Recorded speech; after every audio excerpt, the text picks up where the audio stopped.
అలా మొత్తం కనపడితే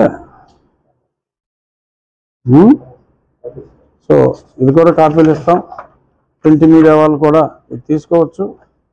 ఆల్రెడీ నా డిప్యూటీ స్పీకర్ ఆఫీస్ నుంచి నా మనిషిని తీసుకుని డీజీపీ ఆఫీస్కి ఇవ్వమంటం జరిగింది. నేను కూడా డీజీ గారికి ఫోన్ చేసి కూడా మాట్లాడతాను. ఈ విషయాన్ని సీరియస్గా తీసుకోవాలి. ఎంత చేసినా మరి నిన్న ఒక వ్యక్తి దొరికాడు, ఇంకో వ్యక్తి పారిపోయాడు. మరి ఎందుకు పారిపోయాడో తెలియదు. అతను మాట్లాడింది తప్పు కానప్పుడు. అన్నిటికన్నా ఆశ్చర్యకరమైన విషయం, మరి ఆ సాక్షి యాజమాన్యం కూడా రన్ చేసేది ఒక మహిళే. మరి భారతిరెడ్డి గారు నాకు బాగా తెలుసు. So no comments against her personally. But ఒక మహిళగా మరి ఒక పెద్ద ఛానల్ని, న్యూస్ పేపర్ని నడుపుతున్నప్పుడు ఖండించకపోగా మరి అరెస్టు చేయటాన్ని నిరసించటం మరి సముచితంగా లేదు. ఎందుకంటే సజ్జల గారిలాగా ఆయన వాడే భాష నేను వాడలేను. నేను జర్నలిస్ట్ కాకపోయినప్పటికీ ఎప్పుడు కూడా నా సభ్యత, నా లక్ష్మణ రేఖల్ని దాటి నేను అసభ్యంగా మాట్లాడలేదు, మాట్లాడకూడదు, మాట్లాడలేను కూడా.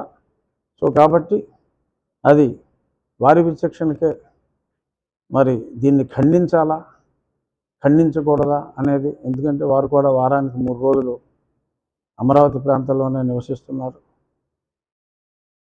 మేమున్న దగ్గరే మళ్ళీ నొక్కి వక్కానిస్తున్నా. సో కాబట్టి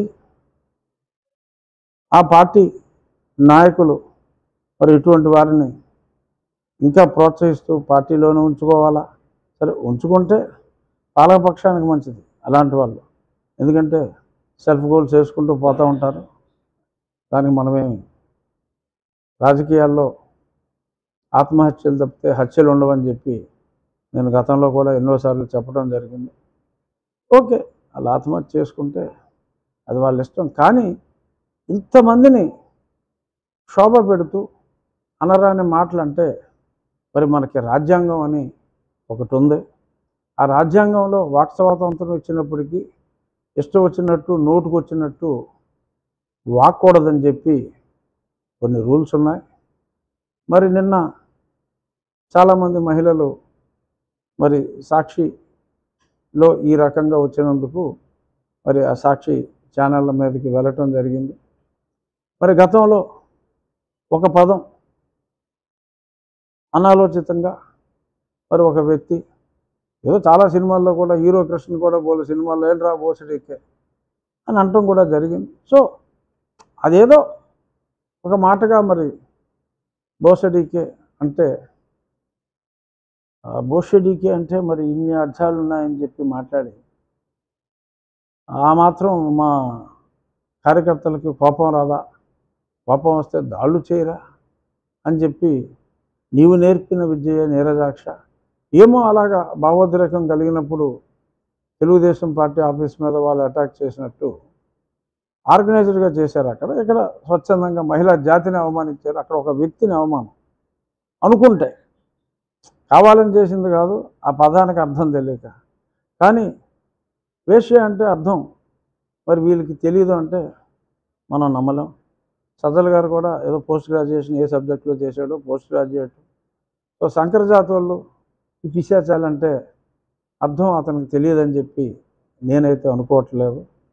సో మరి ఈ రకంగా మాట్లాడినందుకు మరి కొంచెం చిమ్మునెత్తురు ఉన్నవాడికి బాధ అనిపిస్తుంది. ఆ బాధలో చిన్న రియాక్షన్ ఉంటుంది. ఇదివరకు గౌతమ్ సవాంగ్ గారు కూడా చెప్పారు, మరి కోపం వచ్చినప్పుడు చెప్పేశారు రేటి అని ఏదో కోపం ఎక్స్ప్రెస్ చేసుకున్నారు. దట్స్ ఆల్ రైట్ అని ఆయన అన్నారు. మరి జగన్మోహన్ రెడ్డి గారు కూడా భావోద్రేకానికి నన్ను ఇలా అన్నందుకు భావోద్రేకానికి గురయ్యి వేరే వాళ్ళు ఇలా చేశారని ఆయన చెప్పినప్పుడు డైరెక్ట్గా మూకుమ్మడిగా ఒక సమాజాన్ని అన్నప్పుడు మరి ఆయనకైనా చీమోనెత్తురు ఉన్నది, ఆయన అభిమానులకైనా చీమోనెత్తురు ఉన్నది. మాకు లేవా, నువ్వు ఊరుకోవాలా అనే ప్రశ్న ఖచ్చితంగా ఉత్పన్నం అవుతుంది.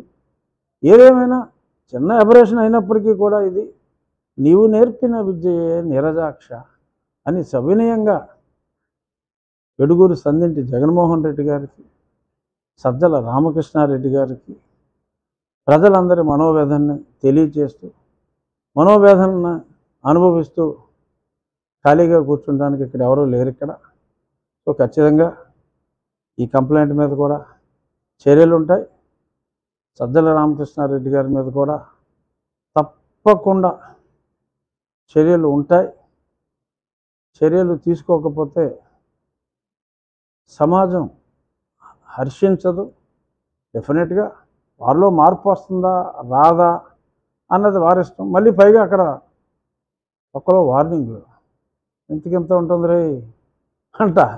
మరేంటో అదేంటో ఇదెంతో అలా చూపెట్టేది ఎంతో. సరే చూసుకుందామమ్మా, అది చూసుకుంటానికి మా ప్రజలందరూ కూడా రెడీగానే ఉన్నాం. మీరు ప్రకాష్ రాజ్ గారు ఏదో సినిమాలో చెప్పినట్టు పోకిరి నిన్నే ఫ్లైట్లో కూడా కలిసి కూర్చున్నాం, ఈ డైలాగ్ గురించే మాట్లాడుకున్నాం, గిల్లితే గిల్లించుకోవాలని. అలాగా నువ్వు ఆ సినిమాలో పోకిరిలో ప్రకాష్ రాజ్ అయితే మేమందరం మహేష్ రా అని చెప్తూ అన్న ప్రశ్నలు ఉంటే అడగండి. మా వీడియో మీకు నచ్చినట్లయితే please like, share and subscribe.